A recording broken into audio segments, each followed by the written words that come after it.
भद्राचार्य जी, आप संत नहीं हो सकते। बहुत पीड़ा का विषय, बहुत पीड़ा का विषय। अरे क्या चमारी इंसान नहीं बेटा है? इस प्रकार की वाणी शर्म आनी चाहिए। संत कहलाने लायक नहीं है भद्राचार्य, संत के लायक नहीं है। ऐसे व्यक्ति को डूब के पानी, चुल्लू पर पानी में डूब के मर जाना चाहिए। आप दलाल हैं, मुझे कहने में कोई गुरेज नहीं है। आप संत के रूप में एक राक्षस हैं। आपने जो वाणी करी है मेरे भाइयों के प्रति, आपको श्राप मिलेगा, इनका पूरे देश का श्राप मिलेगा, इन फौजी भाइयों को मिलेगा। संत के चोलों में छिपा हुआ एक डाकू है, बहरू, पूरा देश थूकता है आप पर। भद्राचार्य जी, ये सैनिक आप पर थूकता है। तो आपकी भावना है ना, आपकी आंखों की रोशनी लेकर के आपको सबक सिखा दिया। वीडियो को हिंदुस्तान के एक व्यक्ति तक पहुंचा दो भाइयों। अरे बचा लो, मोदी नहीं आएंगे तो हिंदू मर जाएगा। नमस्कार, मैं हूं तनु और आप देख रहे हैं नेशन कीपर। 2024 से पहले राम मंदिर की प्राण प्रतिष्ठा हो रही है। प्राण प्रतिष्ठा की इतनी जल्दबाजी है क्योंकि 2024 का चुनाव भी बेहद पास है। प्रधानमंत्री नरेंद्र मोदी के खिलाफ किसानों और जवानों ने एक भारतीय जवान किसान पार्टी खड़ी कर दी है, जो 2024 में प्रधानमंत्री नरेंद्र मोदी को टक्कर देंगे। हमारे साथ सूबेदार वीर सिंह चौहान जी हैं, उनसे चर्चा करेंगे कि राम मंदिर का उद्घाटन हो रहा है, क्या जवानों का उसमें समर्थन है? क्योंकि जवान जो सरहद पर शहीद होता है, क्या उनका अधिकार नहीं है कि मंदिर जैसी बड़ी चीजों में उद्घाटन उनके हाथों हो? क्या प्रधानमंत्री नरेंद्र मोदी के हाथों जो उद्घाटन हो रहा है उससे जवान खुश है? खुश है आप? बेटा सबसे पहले तो देखिए, पूरा देश खुश है। ऐसा नहीं है कि मैं मंदिर के खिलाफ हूँ। मैं एक हिंदू हूँ, मैं राजपूत भी हूँ, पूरा देश खुश है। लेकिन दुर्भाग्य ये है कि जिस जल्दबाजी के अंदर बोलते ना, जल्दी काम शैतान का, तो जल्दी काम ठीक नहीं होता। पूरा हमारा राम मंदिर भव्य तरीके से पूरा कंप्लीट होता, उसके बाद बाकायदा रामनवमी के दिन उसकी प्राण प्रतिष्ठा होती। और प्राण प्रतिष्ठा में भी हम ये चाहते हैं, जो हमारी धर्म सत्ता है, हमारे चार शंकराचार्य जी, वो धर्म सत्ता के प्रधानमंत्री हैं, हमारे हिंदुओं के प्रधानमंत्री हैं। उनके हाथों से अगर होता तो बहुत ही ज़्यादा खुशी का पल था। हमारे मोदी साहब इतनी चुनाव के कारण इतनी जल्दी कर रहे हैं। मोदी साहब इतना जल्दी ठीक नहीं होता। और वैसे भी आप हिंदू सनातन धर्म की संस्कृति को अगर आप आगे लेके जाना चाहते हैं तो आपने तो अपनी माताजी की उसमें जो है ना मुंडन ही नहीं कराया। सूतक लग जाता है। हमारे कहते हैं कि अपनी सनातन संस्कृति में अगर कोई आपके माँ बाप या कोई किसी की देहांत होता है तो उसमें हम मुंडन करवाते हैं। तो आप तो नंबर एक तो आपने मुंडन नहीं करवाया, सूतक चढ़ा हुआ है। नंबर दो, जो कोई भी व्यक्ति विवाहित व्यक्ति है तो उसकी पत्नी और वो जब किसी चीज़ की प्राण प्रतिष्ठा में बैठते हैं तभी वो पूर्ण रूप से सिद्ध होता है। तो आप उसमें श्री माता जी यशोदा बहन जी को भी आप साथ नहीं लेकर, तो इस प्रकार से क्या कर रहे हैं आप?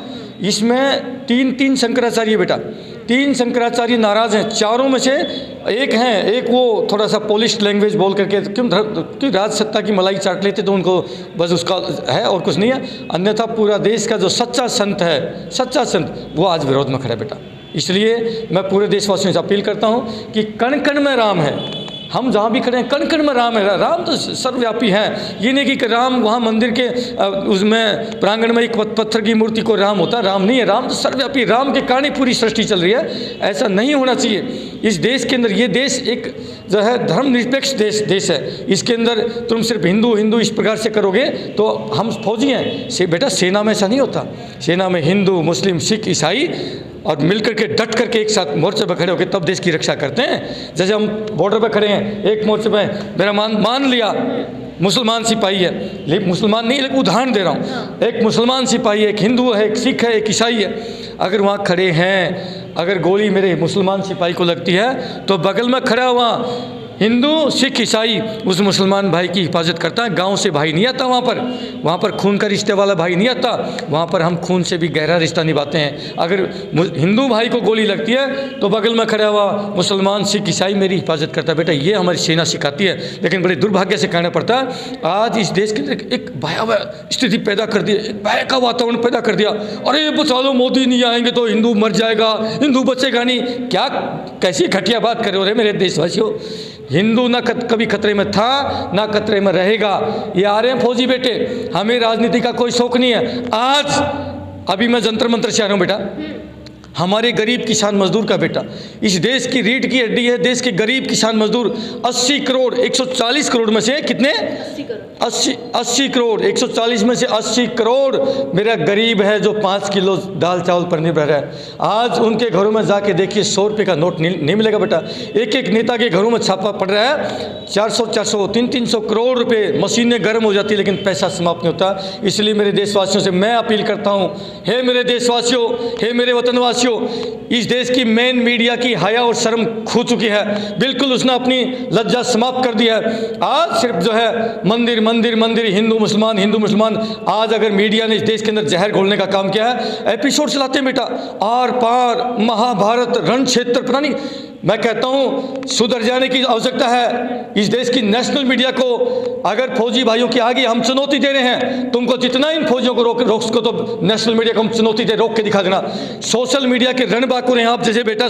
मैं उस माँ को सलाम करता हूं जिसकी कोख से आप जैसे वीर योद्धा आते हैं, जो कि हमारी बात पूरे देश में पहुंचाते हैं। आज पूरा देश त्राहिमाम है, एक बहका वातावरण, अरे बचा लीजिए मोदी ने 24 में नहीं आता, तो हिंदू खतरे में, कुछ खतरे में नहीं है। ऐसे ही कांग्रेस ने भी बेटा देश को लूटा है। हम खाली मोदी के खिलाफ नहीं है, इस देश में जितनी भी पॉलिटिकल पार्टियां, जितने नेता हैं, इन्होंने पूरे देश का शोषण किया है। इसलिए माँ कहते ना, आवश्यकता उसकार की जननी है। हमें राजनीति का कोई शौक नहीं है, हमारा सेना के लोगों का राजनीति से कोई सरोकार नहीं है। लेकिन कहते हैं इस देश में जब भी कोई आपदा आती है, कोई भूकंप हो, बाढ़ हो, दंगा हो, आग लग जाए और या कोई अन्य आतंकवादी घटना हो जाती है, और जहाँ पर सरकार के हाथ खड़े हो जाते हैं, वहाँ पर अंतिम विकल्प सेना बचती है। आज इस देश की राजनीति में एक बिल्कुल इतनी लोअर स्तर की आ चुकी है। देश के अंदर आर्थिक आतंकवाद चल रहा है। आतंकवादी वो नहीं होता, इतना घातक आतंकवादी वो नहीं हो सकता है जो एक आध आदमी को मारता है। आज इस देश को तोड़ने का काम कर रहे हैं ना, जो संसद में विधानसभा में बैठे, इस देश को तोड़ने का काम किया। भाई से भाई को लड़ा दिया, जाति से जाति को लड़ा दिया और धर्म से धर्म को लड़ा दिया। पहली बार माँ के पूत ये रणबांकुर आ रहे हैं, हुंकार भर रहे हैं, हमें पूरा यकीन है देश तो हमारा है। जय जवान और जय किसान। जो सैनिक है, ये प्रोजेक्ट है, सैनिक प्रोडक्ट है बेटा, ये किसान के घर का बेटा है, गरीब के घर का बेटा है। आज तक किसी नेता का बेटा सीमा पर गया क्या बताइए आप? नहीं गया ना। किसी धन्ना सेठ का बेटा सीमा पर गया? नहीं गया। इधर किसान धरती का सीना चीर के अन्न पैदा करता, पूरे देश का पेट भरता है, और उधर जवान सीमाओं पर अपने प्राणों की बाजी लगा देता है, लेकिन देश का सिर कभी नहीं झुकने दिया।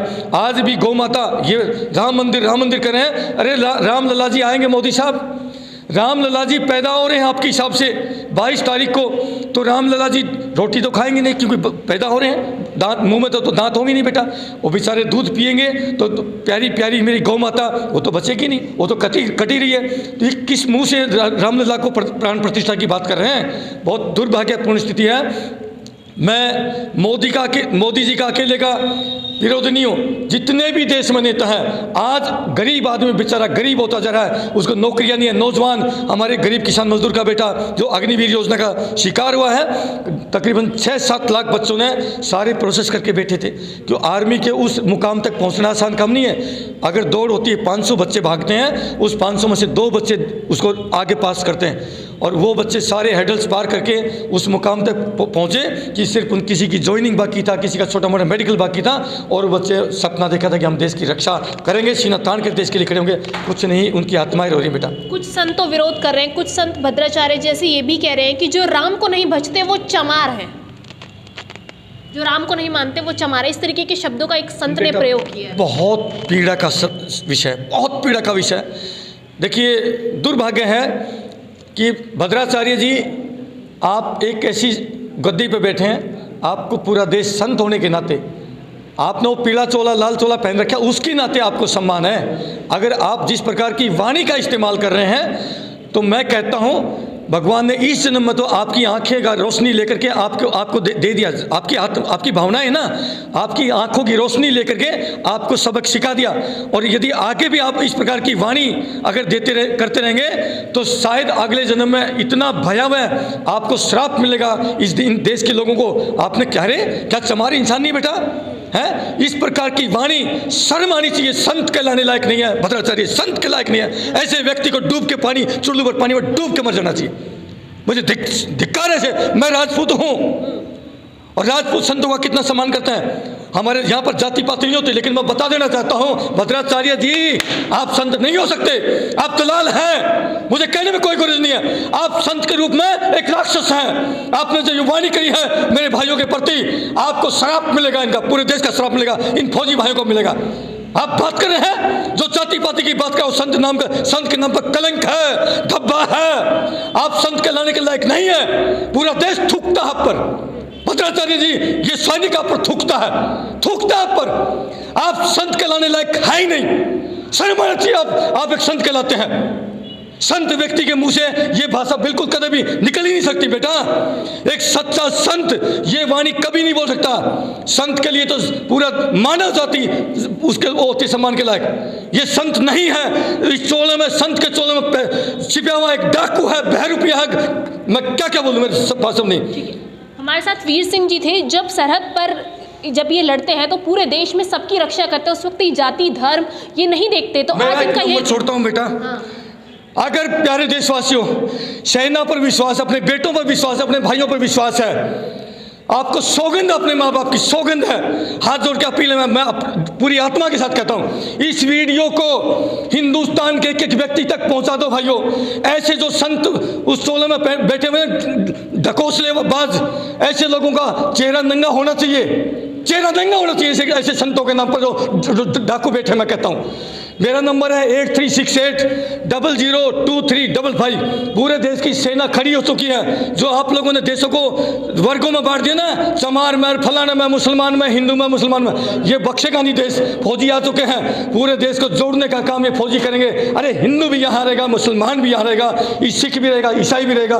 तुम्हारी राजनीति खत्म हो चुकी है, तुम्हारी संकीर्णता की राजनीति समाप्त हो चुकी है। आगे फौजी बेटे, और हिम्मत हो तो जो दलालों को हम चुनौती देते हैं, जो दलाल हैं, क्योंकि हम दलालों का वोट नहीं चाहिए। अरे इस देश में रणबांकुरे जिसकी रगों में सच्चा खून है, वो जरूर इन बेटों का सम्मान करेगा। साहब, हमें दलाली नहीं चाहिए।